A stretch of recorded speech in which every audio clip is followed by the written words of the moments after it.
The Suzhou region is south of the Yangtze River and is known as the land of fish and rice. For centuries, canals and waterways were built to link every town and village. In the 6th century, the empress of the Sui dynasty began construction of the Grand Canal to bring the riches of the south to the northern capital of Chang'an. After Beijing became the imperial capital in the 13th century, the Grand Canal was relocated. The great waterways became the lifeline of China, transporting food and goods and military supplies.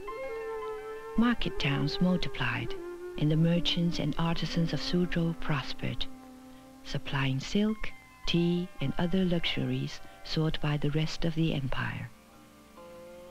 Suzhou's riches even traveled as far as Rome and Persia. Today, the products of the region are still transported along these same waterways.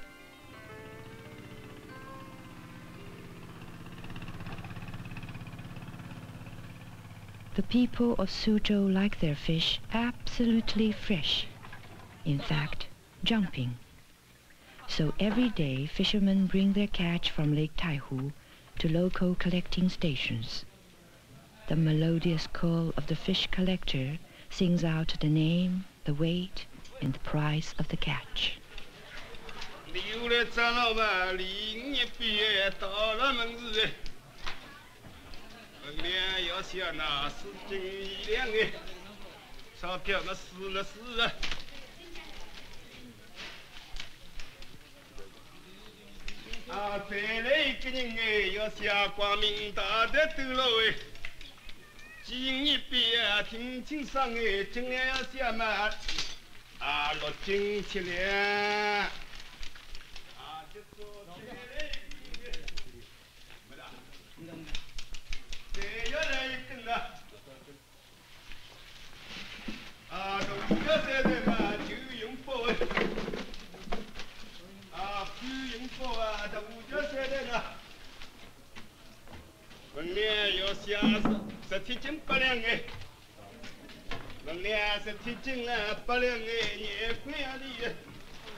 The Yangtze Delta is the rice bowl of China, and rice is honored and revered as a symbol of the farmer's hard work. In the paddies, you can always hear light-hearted banter. It's the farmers' way of easing their back-breaking task.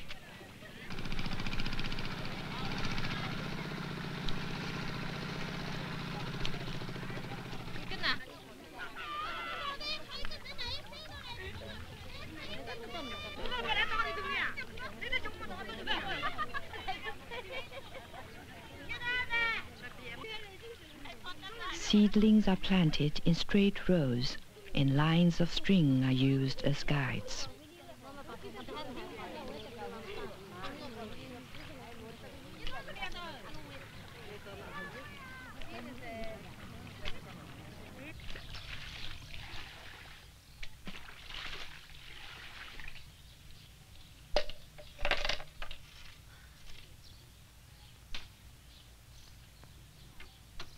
The women of the region are known for their femininity.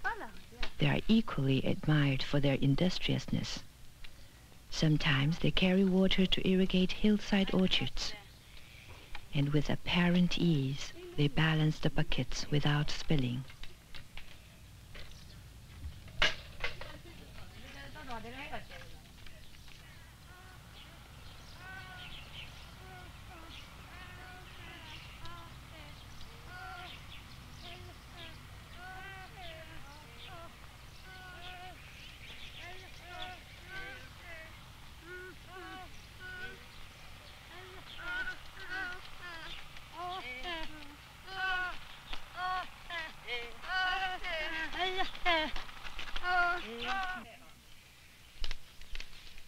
Suzhou's finest tea, Bi Luo Chun, Emerald spring is picked before the spring rains when only the first leaf has opened, for different grades of tea are determined by when they're picked. Roasting is done by hand, so that the drying process called sweating the tea can be regulated by touch. Implements are not used, as they may bruise the leaves.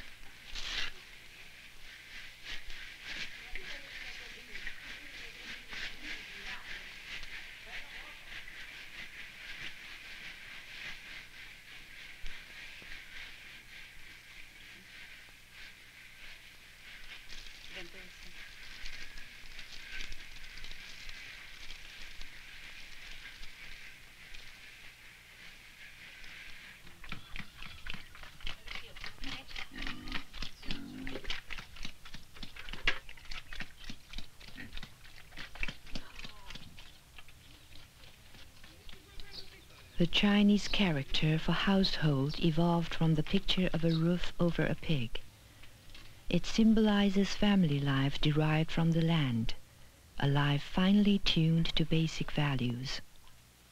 This family, like many others in China, have lived on this land for generations. Their house was started by the grandfather, completed by the father, and handed down to the eldest son. A meal on the farm is simple, yet it is prepared with care. Rice is served at every meal. Nothing is wasted. Even drippings from rice are saved to feed the pigs.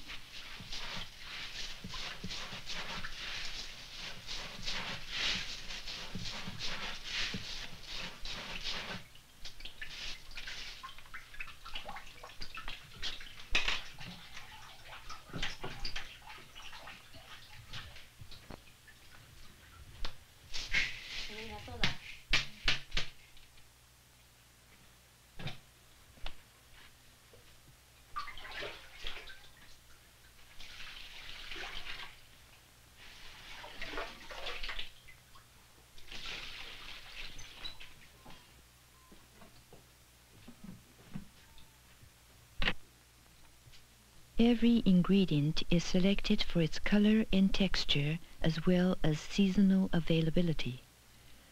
They are gathered before cooking to ensure peak freshness.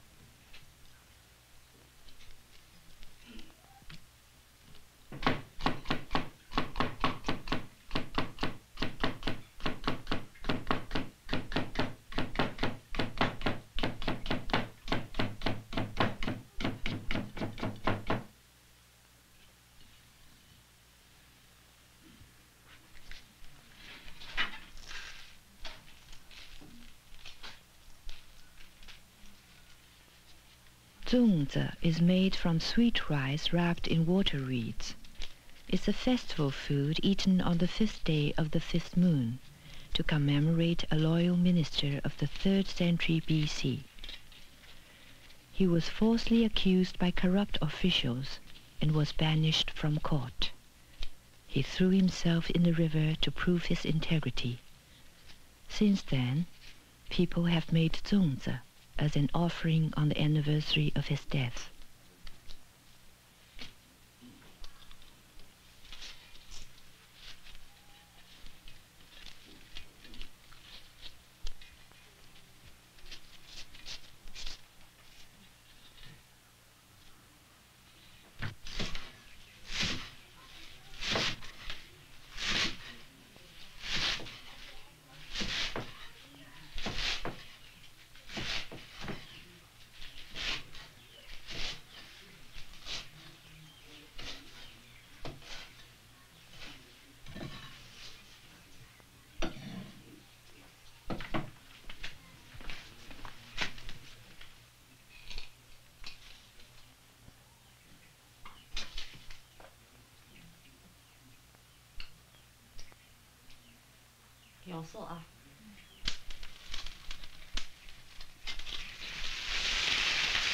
The country kitchen is simple and efficient.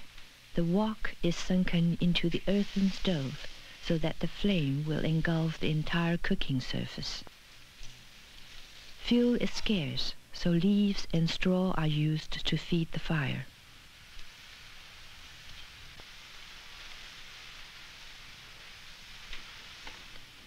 Stir-frying is a quick method of cooking that uses a burst of high heat to cook this regional dish, fresh chives with eggs.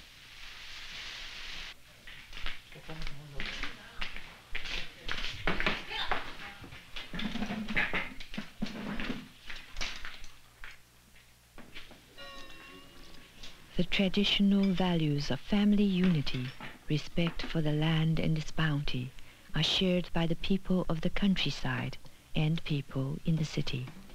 City dwellers have always maintained close ties with their ancestral land because the values of the country were regarded as a source of moral strength.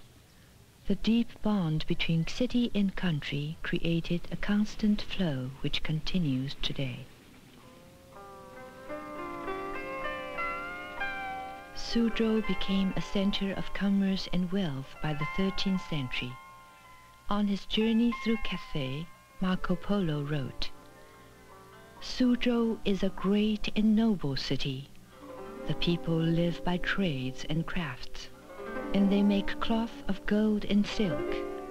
I tell you, they are clever, merchants and craftsmen, and they have wise men and scholars. Moreover, there are quite 6,000 bridges of stone in this city."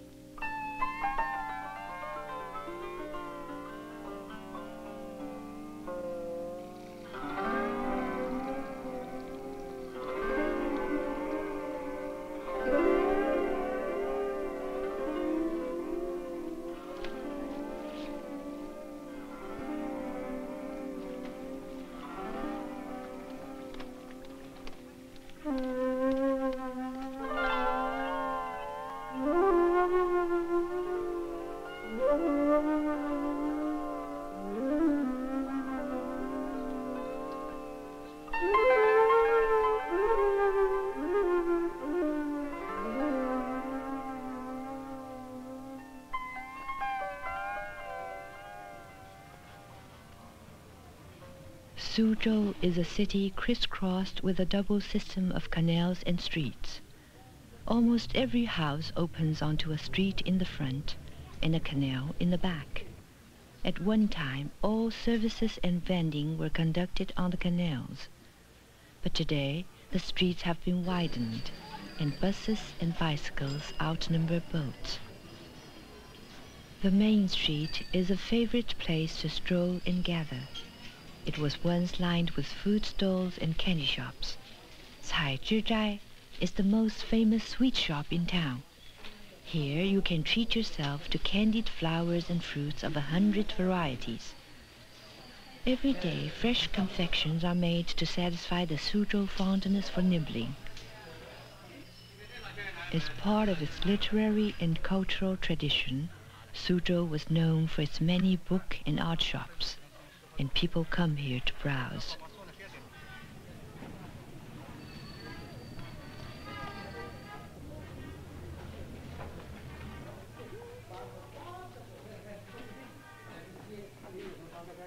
Connoisseurs like to collect miniature rocks, appreciated for their fantastic shapes. The rocks symbolize mountains and the forces of nature. Those with a metallic ring are particularly valued.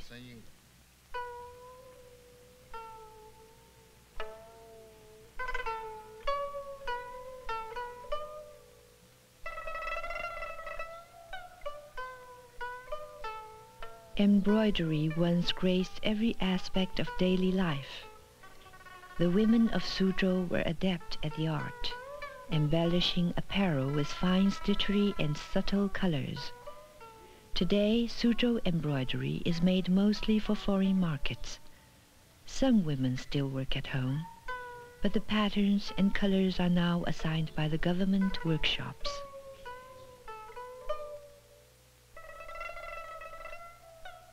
For centuries, silk was a secret closely guarded by the Chinese, until it was smuggled to Byzantium in the early Christian era.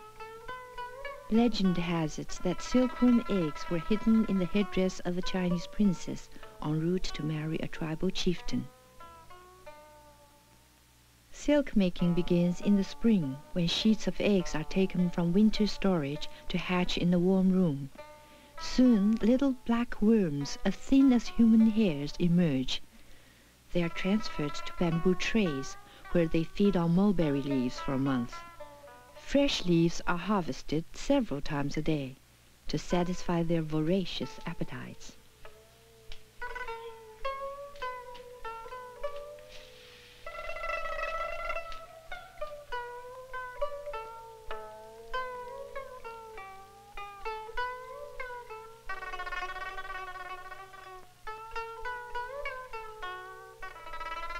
As the worms grow, they will molt 4 times, finally becoming translucent.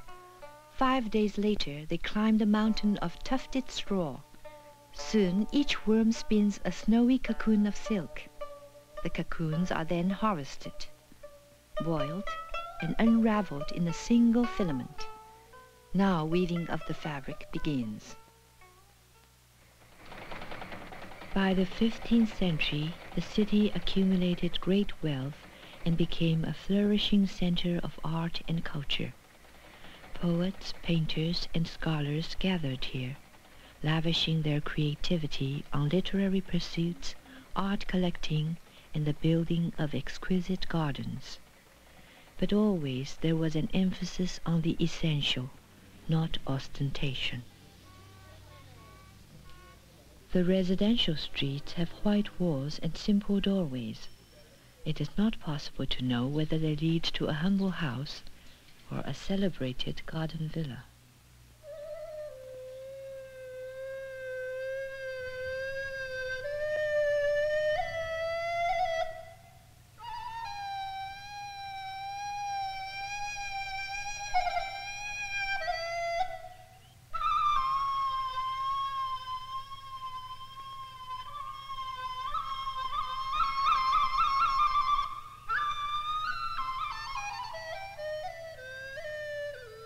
Doors and windows are like eyes, openings that provide a glimpse, but do not reveal it all.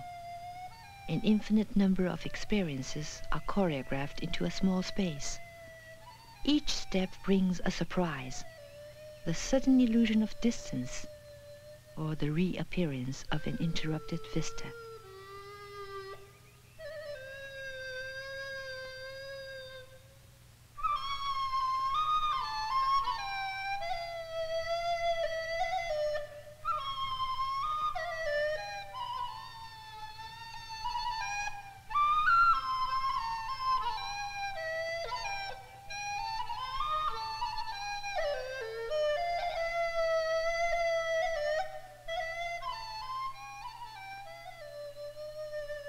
The creators of these gardens were the literati, or gentlemen scholars, and officials who had retired from power.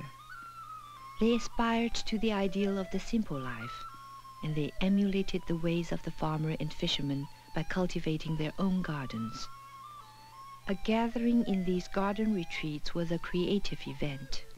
Over free-flowing wine, they inspired and challenged each other to play music, to paint, and to compose poems.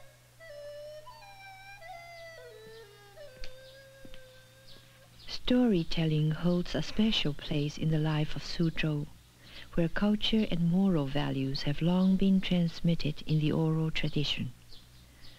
The story continues day after day, each episode ending with a cliffhanger.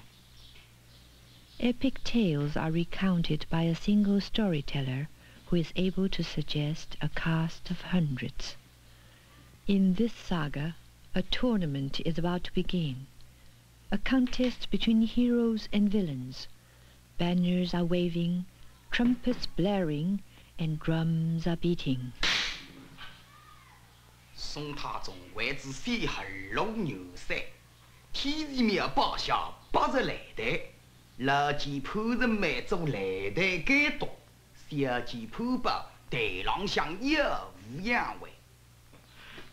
咦，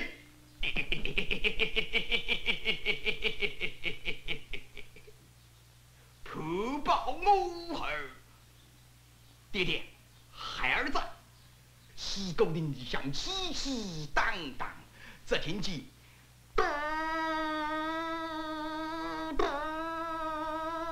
后头此起金鼓齐鸣，呱呱，扑隆扑隆扑隆扑隆扑。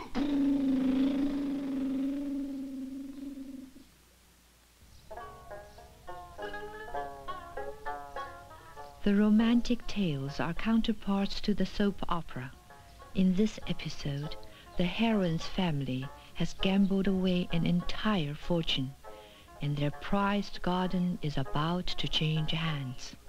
他们心目相对，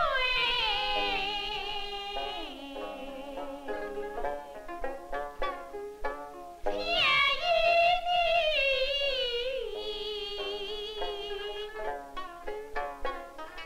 都是爱心中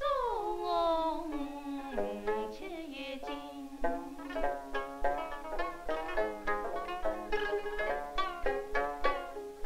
想不得分别如你，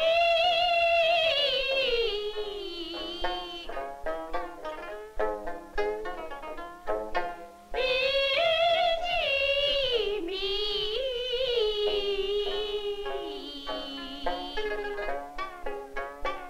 这天涯的比脸肉美神，知道比脸贵妇身。哦哟，上5、6年分看见，搿三姑娘比得这样漂亮噻。你看她。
The gardens of Suzhou are no longer the exclusive domain of the privileged few.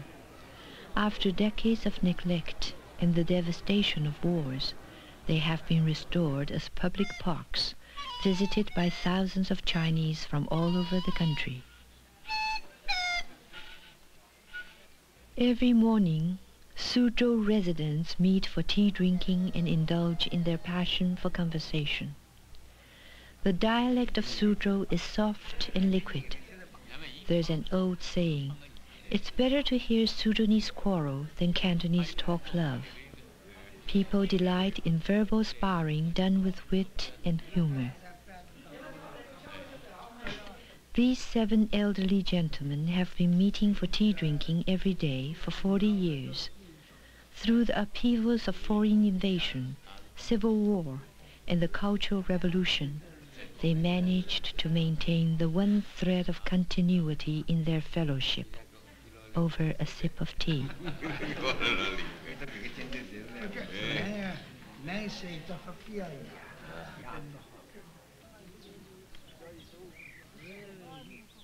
Tea is not just a refreshment, according to Cha Jing, the classic of tea. It is a help to return man to his starting point. That hour of the day when the gentleman and the peasant shared thoughts and a common cheer as they readied themselves for their separate lives. Suzhou has weathered countless cycles of change, but the traditional regard for simplicity, continuity, and the essence of life remains unchanged.